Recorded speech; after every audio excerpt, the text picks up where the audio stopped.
My fiancée made a face. I said yes when my ex asked me to marry her, so I kicked her out. But when she found out that her ex was cheating on her, she came back to me, and I taught her a lesson she will never forget. Okay, folks, everything is going to take a while, but I need to get everything off my chest because what the hell just happened to my life? I work as an electrician and I'm 31 years old. I've been doing it for almost 8 years. The pay is good and the job is consistent. Was engaged to Sasha, a 29-year-old woman who works as a physical therapist at a premium sports medicine clinic in the city. We had been together for 4 years and had been living together for the last 2. We got engaged in February. After that, everything seemed good. Began to chat about plans for the wedding. She envisioned a grandiose church wedding in the fall following year, with the reception at a country club. I was fine with it. My folks really liked her. She appeared to like me. Everything is going as planned. But then this occurred. I'm working on a job site all day, putting in new electrical wiring for an office building in the city. It was a long day of grimy work, crawling through ceilings, and dealing with old wiring that should have been updated years ago. Got home at about 6 o'clock. Craving nothing more than a hot shower and some meal. They were covered in dust and insulation. It was strange that Sasha's car was in the driveway because she generally stayed late on Tuesdays to do paperwork for the office, have a monthly meeting with the other therapists, or do invoicing. I never really paid attention to the little things. I stepped in and saw her sitting on the couch in her work clothes.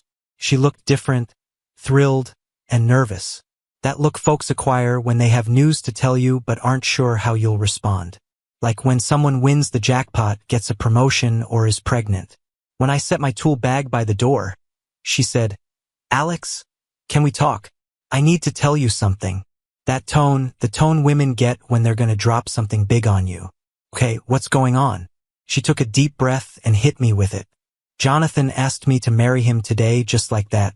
No setup or explanation, just right to the point. I laughed because I assumed she was joking. Something strange that happened at work or something she saw on social media. But she wasn't smiling. She was simply looking at me with a serious look on her face, waiting for me to say something. That was when my intellect started to catch up. Jonathan, her boyfriend from high school about 10 years ago.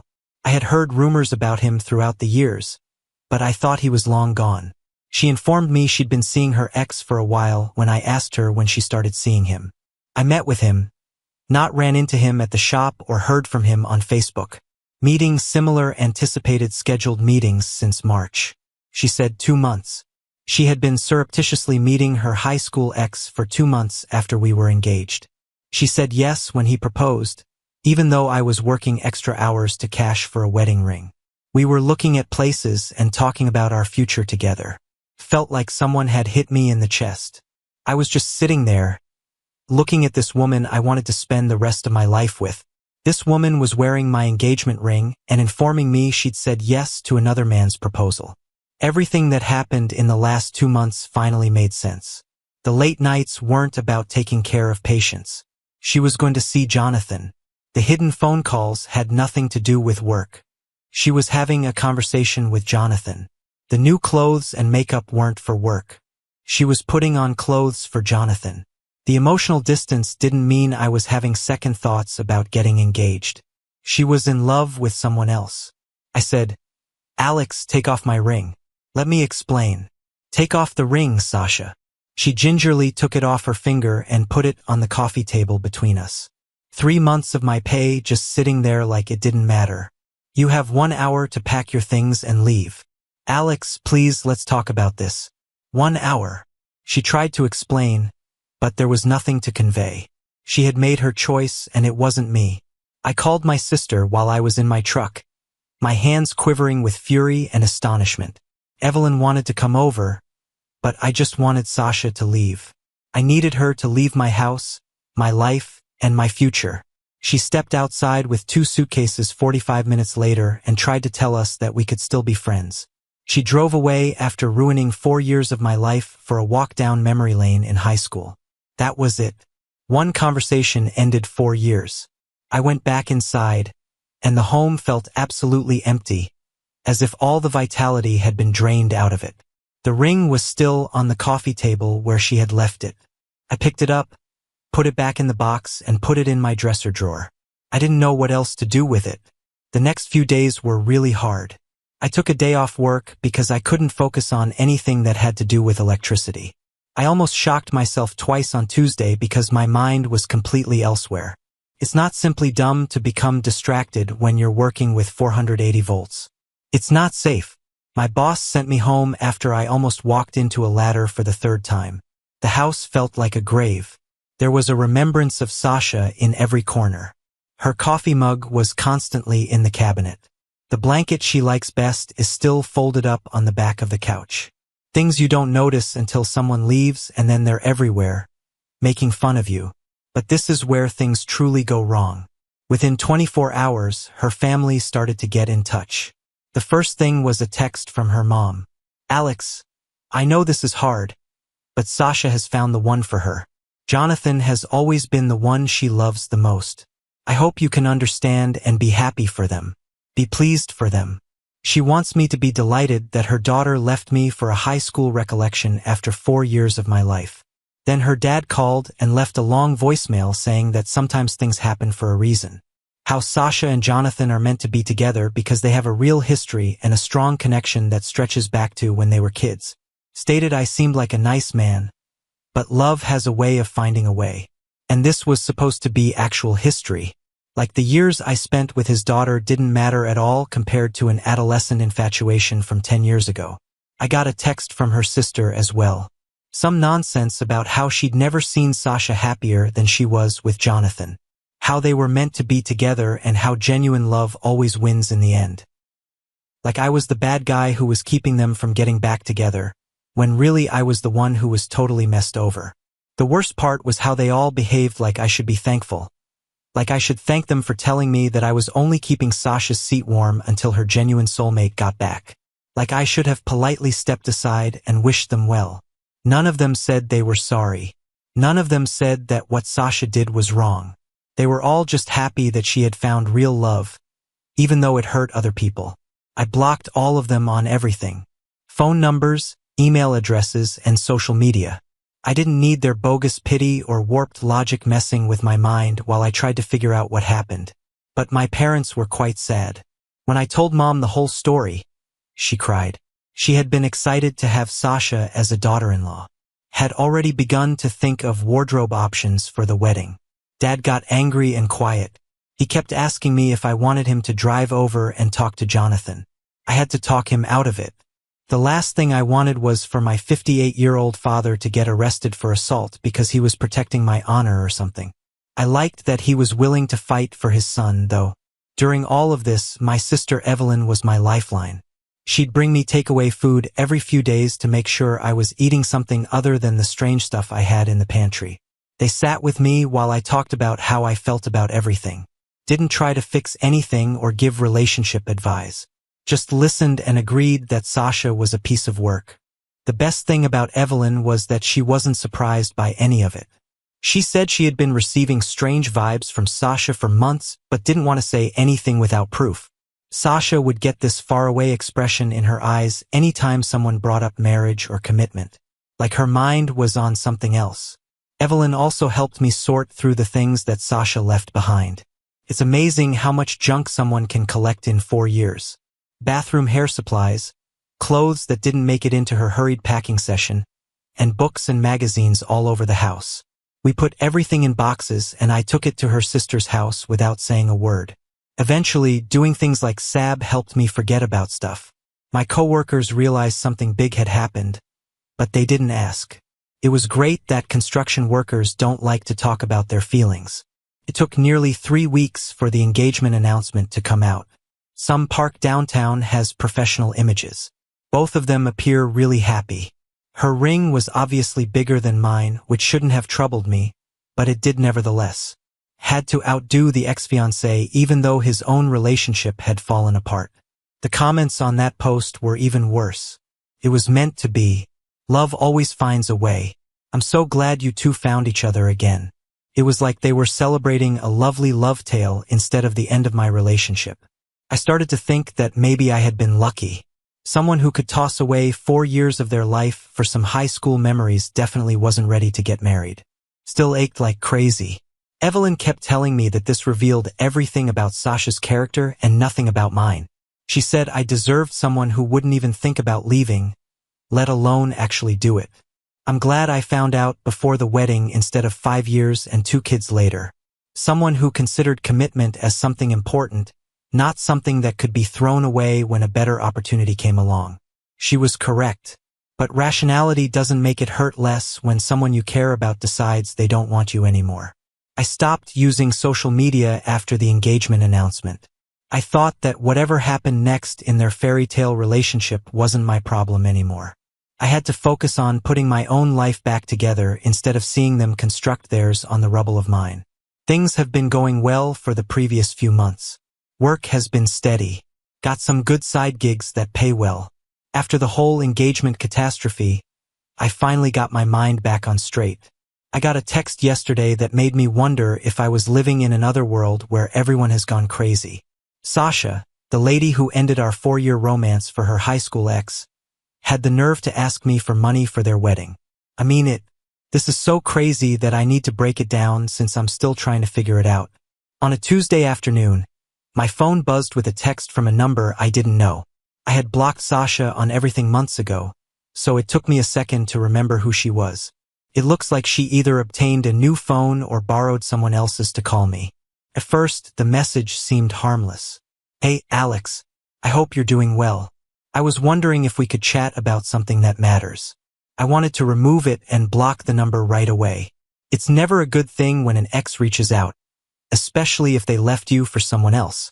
But I was too curious, and I thought that whatever she wanted couldn't make my life any worse than it already was. I asked her what she wanted to talk about in response. The next thing she said shocked me. She mentioned that she and Jonathan were getting married next month but didn't have enough money. Asked me if I might lend them some money to make up the difference.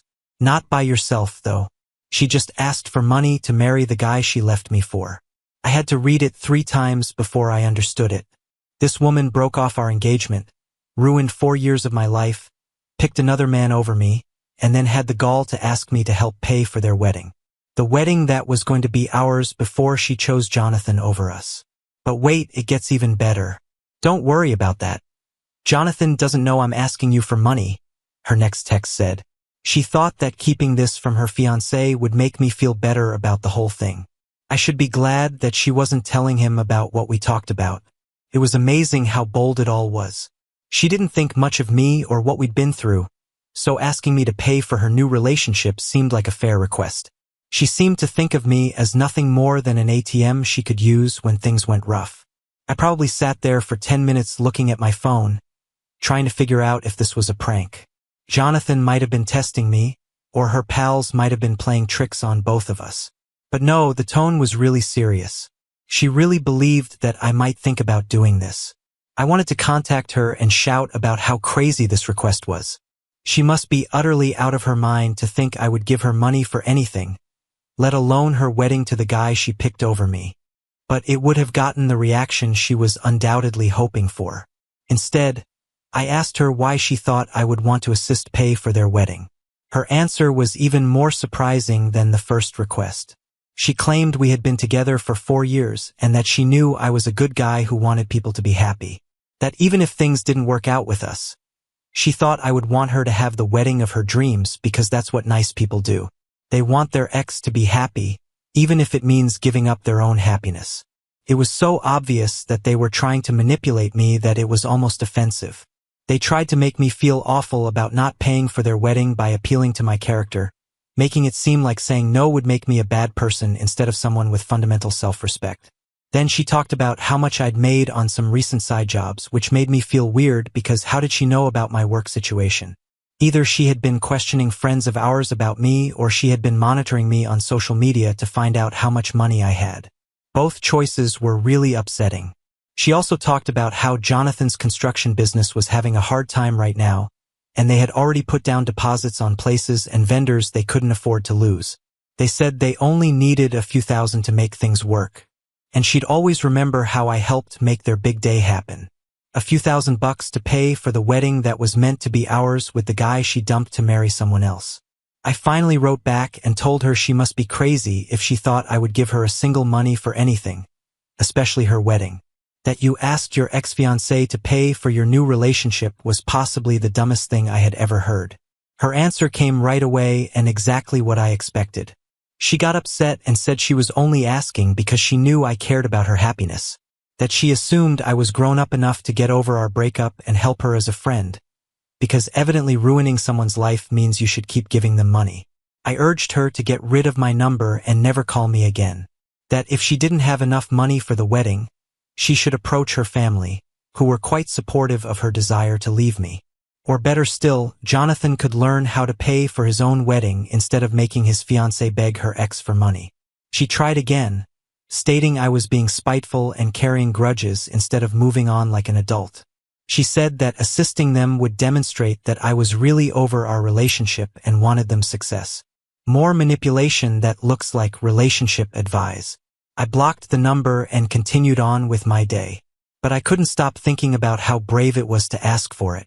Months after ruining our relationship, she believed I would pay for her new one, as if I were some kind of charity that only cared about making her happy, no matter how she treated me.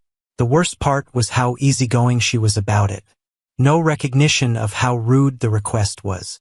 You didn't say sorry for placing me in that situation. Not realizing that asking your ex-fiancé for money for the wedding wasn't normal behavior. You thought I would want to help because we used to care about each other. Like our past gave her perpetual access to my wallet anytime she wanted some additional cash. I wonder what other lines she'd be prepared to violate if she needed money. Would she ask me to watch their kids someday? Aid with mortgage payments and co-sign a loan if Jonathan's firm goes under. The entitlement is completely mind-blowing. If she thought I would pay for her wedding to another man, she didn't learn anything about me in the 4 years we were together. I know for sure now that breaking up was the finest thing that ever happened to our relationship. I can't imagine being married to someone who thinks it's okay to act this way. Fairy stories don't always end happily, it turns out. Last week, my sister Evelyn told me everything that happened. She had heard things from friends we both knew, but she waited until she had all the facts before telling me. Good choice, because this is some serious drama that I'm delighted to be witnessing from the outside. Sasha and Jonathan's blissful reunion lasted exactly 6 months before everything fell apart. Apparently, Jonathan has been cheating on her since pretty much day one. Not just one-night stands, either. Having full-blown relationships with more than one woman at a time. Guy had 3 separate girlfriends who all thought they were the only one. A wonderful piece of work. One of these Jonathans found out about the others and determined to blow up his whole business. She sent Sasha copies of their talks, pictures from their dates, and even recordings of them together. The kind of proof that makes it impossible to deny or make excuses. Jonathan didn't even bother to lie when Sasha asked him about it.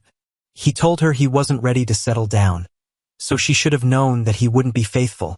That cheating was just who he was, and she should have known it from the start.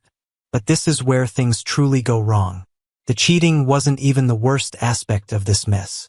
They had a massive battle in his apartment about the whole situation. It started with ranting and blaming. It's normal for things to grow dramatic in a relationship when someone is caught. But Jonathan lost it all when Sasha told him she was leaving him. He grabbed her so forcefully that he left finger marks on both of her arms. He pushed her into the wall so hard that she smacked her head and got a black eye when she tried to leave. People who lived nearby heard the noise and phoned the police. Evelyn stated this wasn't the first time he'd become violent. Sasha had been hiding bruises for weeks, saying she had bumped into items or had mishaps at work. No one really observed this conduct of a classic abuse victim until it was too clear to ignore. When you think about it, the whole timeline is amazing. She left our steady 4-year partnership 6 months ago because she couldn't say no to her first love. She threw away everything we had worked for together for a high school fantasy that only she had. Instead, she got 6 months of lies, adultery, and abuse from a guy who didn't care about her at all. Jonathan spotted a chance to have some fun with his ex-girlfriend and took it. No matter what happens. As soon as the newness wore off, he displayed his true colors. I feel awful for her because no one should ever get hit, no matter how dumb their choices were. But ultimately, I feel really vindicated. She chose excitement over security and passion over trust. Her first love instead of the guy who really loved her. She received exactly what she wanted. I hope those 6 months of real love were worth ruining our 4 years together. The most insane thing is how Jonathan is dealing with everything. He's not trying to set things right or receive therapy for his anger problems. Instead, he's being a total jerk. Told pals that Sasha was too needy and theatrical, and that the relationship wasn't working for him. There was no mention of the cheating or the violence. He just paints himself as the victim of a crazy ex-girlfriend who couldn't take how free he was. A classic move of an abuser. While your victim deals with the fallout from Sasha's apparent decision to stay with her parents and face the fact that her perfect soulmate turned out to be a piece of work, you should make yourself look like the reasonable one.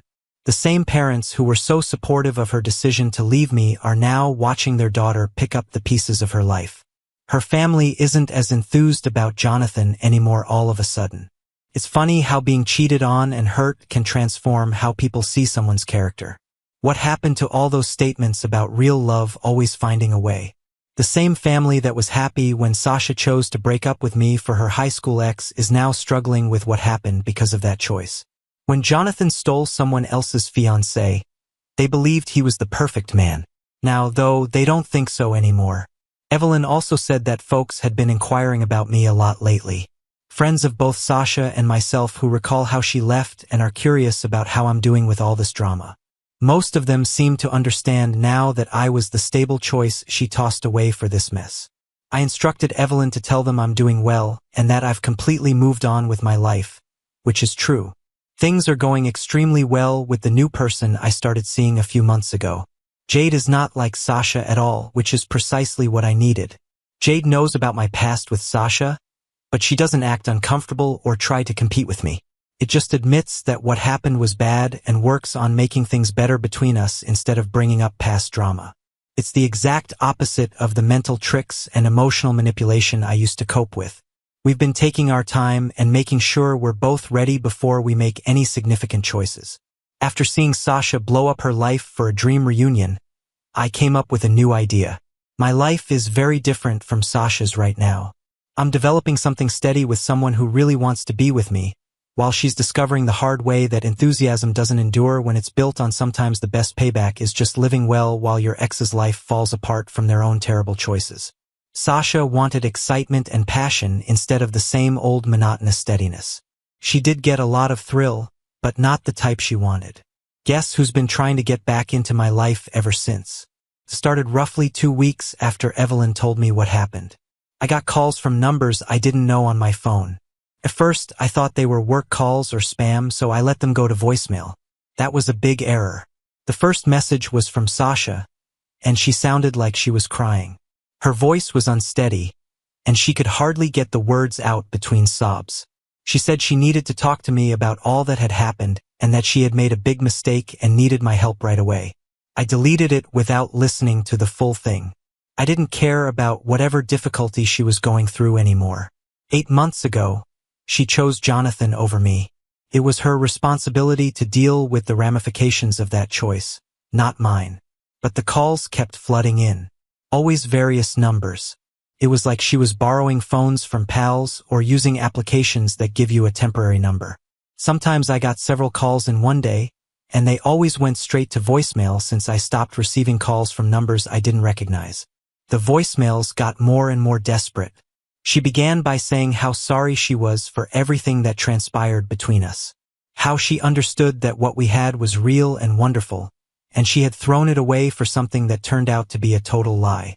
After that, they started discussing about Jonathan and what he had done to her. How he lied to her from the start, cheated on her with other women, made her feel foolish and useless for believing in their relationship, and how he got violent when she tried to leave. She was frightened of what he may do next. The messages kept getting worse. She began to talk about how she now knew I was the decent man all along. Jonathan had taught her what genuine love wasn't, and it made her realize what she had missed when she left me. She had been so dumb to assume that teenage feelings were more significant than real adult love. Old school ways to control people. Make herself look like the victim who had learned her lesson. Make myself out to be the hero she didn't see coming. You want me to feel bad for not assisting her through this situation she made for herself. After then, the texts came saying they wanted to try again. How she knew she'd hurt me, but mistakes happen. And couldn't we get over this together? How she had changed since then. Someone who knew what was important in a relationship. Another human. The same woman who had been seeing her ex behind her back for months while arranging our wedding. The same person who picked excitement over stability and then acted astonished when excitement turned out to be deadly. The voicemail kept growing longer and more detailed. She would talk for minutes about the things she missed about our relationship, like how comfortable she felt with me, how I never made her doubt herself or worry about other women, and how she had taken all of that for granted until Jonathan showed her what the reverse looked like. She talked about our apartment and how she missed returning home to someone who was delighted to see her. She said that Jonathan's place always felt transitory and unwelcoming, like she was simply visiting instead of making a life with someone. Some of the voicemails were angry instead of sad. They said I was cold and cruel for not replying to someone who was plainly in trouble, and that I was carrying grudges instead of being mature enough to help someone I used to care about. Those ones really made me giggle. The same woman who ruined our relationship was now angry that I wouldn't drop everything to help her out of the mess she had made. Like I had to give her emotional support because she chose someone else over me. The calls also started coming at odd times. At night, when she was undoubtedly intoxicated and sad about herself. In the morning, when she would wake up and remember that her life was a mess. In the middle of the day, something made her think of our connection. The same themes, though. I started keeping my phone on mute so I wouldn't have to hear it ring all the time. Jade saw that I was growing anxious and asked me what was wrong. I told her about the calls, and she said I should just get a new number. I wanted to keep the same number because I was being stubborn. Why do I need to modify my contact information? Because my ex didn't get the hint. But Jade said that my peace of mind was more essential than making a point that Sasha would never get. She was correct. Even though I wasn't answering the calls, they were making me feel bad. It was tiring to come home to 6 missed calls and know that they were all from people imploring me to fix their lives. But the calls ceased as soon as they had started before I could change my number. It had been about a week since I heard from her, which was the longest time since this all started.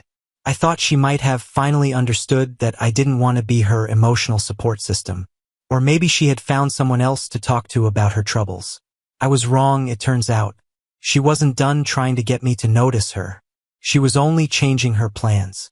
It was very common for Jade to stay over on the weekend, so she was staying over on Saturday morning. We had been talking about her officially moving in, maybe searching for a bigger house together, taking things gently and getting things on the right track. While Jade was in the shower, I was making breakfast. Then someone started banging on my front door like there was a fire. Not knocking, but banging like the building was on fire and everyone had to leave right away. I looked through the peephole and saw Sasha and her mom standing there. Both of them looked really bad. It was evident that Sasha had been crying for a long time. Her hair was a disaster, her makeup was all over the place, and she was wearing an oversized hoodie that made her look like she had given up on life. Her mom appeared angry and determined, as if she had a purpose to address her daughter's problems. The same woman who texted me months ago to tell me that Sasha had found her soulmate was now at my door, ready to help clean up the mess that soulmate had made. I didn't let them in. They started banging on the door, getting more and more furious. I could hear Sasha through the wood imploring me to talk to her for 5 minutes. Her mom was more straightforward and said that my truck was in the driveway, which meant they knew I was home. Then Jade walked down wearing one of my t-shirts and her hair was still wet. She looked calm and joyful, which was the exact reverse of what was going on outside my door. I informed her that it was my ex and her mom who were creating all the noise. Jade walked to the door and opened it before I could stop her. The hammering ceased right away. In just 2 seconds, Sasha's face showed 5 different feelings. She was shocked that someone else answered, confused about who this woman was, and then angry when she figured out what it meant. Her mom was just as astonished, but she tried to disguise it better. Jade did a great job with everything. They were calm, polite, and firm about the fact that I was busy. Just presented the facts and didn't get involved in drama or explanations. I put my hand on Jade's shoulder from behind her. When Sasha saw me, her whole face turned from worried to relieved, as if seeing me would fix all her troubles. She started right away by saying how she had been trying to get in touch with me for weeks and how we needed to talk about everything that had happened. Said she had made the biggest mistake of her life by leaving me for Jonathan. Her mom jumped right in with the soba anecdote. How Sasha had a hard time with Jonathan. How he was not who they believed he was. It's interesting how Jonathan went from being Sasha's soulmate to a scary stranger once he unveiled his actual self. The same parent who told me how perfect they were together was now acting like she had never backed the relationship. That worked out well. I kept my answers short and to the point. I don't want to get caught up in their emotional manipulation or guilt trips regarding our past. Sasha stared back and forth between me and Jade, clearly stunned that I had moved on. She inquired how long we had been together and appeared genuinely surprised that it had just been 10 months since she left me for her ex. She went through the whole thing about how what we had was real and how Jonathan was just confused and nostalgic, how our relationship had been strong and meaningful compared to her fairy tale reunion that turned into a nightmare. Not enough, not soon enough. I informed her that everything we had was in the past. It was over the instant she chose someone else over me. Her parents attempted a different way, appealing to my personality, telling me I was a decent man, that Sasha had learnt from her mistake, and asked if I couldn't forgive her. I told them that I had already forgiven Sasha for my own peace of mind. But forgiving someone doesn't mean you have to take them back. Forgiveness means letting go of anger, not giving someone a second chance to injure you. Sasha got more and more desperate and asked me why I wouldn't even think about trying again. I told her the truth because I didn't trust her anymore, because she had shown me who she truly was when things got tough. And that individual was someone who had left our relationship for an adolescent dream. I told her she wasn't confused when she tried to say she was. She was self-centered. She wanted to keep me as a backup while she looked into if Jonathan was a better choice. Sasha started to scream and beg for another opportunity, saying, "People make mistakes." I reminded her that I had given her a chance for 4 years and an engagement ring, which she had traded for 6 months with Jonathan. She said those 6 months were hard and that Jonathan was nothing like me. I told her that wasn't my concern. I didn't have to fix the problems that came from her choices. Her mom made one final effort by asking if I truly wouldn't even think about taking back someone who had realized what she had lost. I told her that Sasha didn't know what she had lost. She had come to the conclusion that her backup plan was better than her first choice. Not the same thing at all. Jade stayed right next to me the whole time we were talking. I could feel her support without her having to say anything. She was honest when they asked her questions about our relationship, but she didn't seem defensive or possessive. Sasha's fury came out in her desperation when she saw that I had moved on rapidly. I told her that I had moved on after she left me, which is what most people do when someone else picks them over them. When she tried to make me feel bad about our 4 years together not meaning anything, I told her that those 4 years had meant everything to me until she chose Jonathan over me. I saw these two women standing on my porch. One who ruined our relationship for a fantasy and the other who had backed that choice till it didn't work out. I would have done everything for Sasha 10 months ago, would have married her, made a life with her, and trusted her fully. She was just someone from my past who had made horrible choices and wanted me to help her correct them. I said no to them.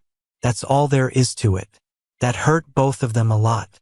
Sasha's face fell, and her mom looked like I had hit her. They waited there for another minute, perhaps expecting I'd change my mind or let them in to talk more, but I had nothing further to say. Sasha had made her choice, dealt with the results, and now wanted to change it. That's not how life works. Without saying anything further, they strolled back to their car. Jade bolted the door and shut it. They asked me whether I was okay. I was actually doing better than good. I stood there with Jade and watched my ex and her mom drive away after asking for another chance. I felt nothing but relief. Sasha wanted things to be exciting, not stable. Jonathan over me. Her first love was more important than actual love. She received exactly what she wanted. And I got what I deserved. Someone who picked me first every day without having to think about it.